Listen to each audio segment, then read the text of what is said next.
Hello friends, நான் இன்றைக்கி புதினா ரைஸ் செய்ய போகிறேன். அதுக்கு தேவையான பொருட்கள் என்னென்னு பார்த்துடலாமா?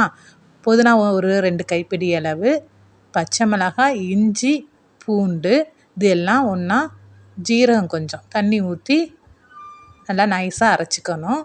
அடுத்து பெரிய வெங்காயம், உளுந்தம்பருப்பு, கடலைப்பருப்பு, நிலக்கடலை, மஞ்சத்தூள், தேவையான அளவு உப்பு, கருவேப்பிலை. ஒரு வாணலியில் 2 ஸ்பூன் எண்ணெய் ஊற்றிட்டு கடுகு, உளுந்தம்பருப்பு, கடலைப்பருப்பு எல்லாம் போட்டு வறுத்துக்கணும். அடுத்து கருவேப்பிலை போட்டு வறுத்துட்டு நிலக்கடலை, மஞ்சத்தூள் போட்டுக்கணும்.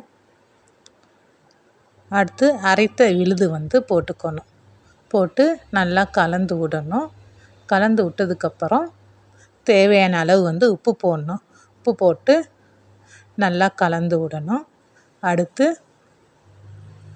சாதம் போட்டு நல்லா கலந்து விட்டோம்னா நமக்கு சுவையான புதினா ரைஸ் ரெடி ஆகிடும். சேலம் குக்கிங் டைம் சேனலை like, share, comment and subscribe பண்ணுங்கள். Thank you friends.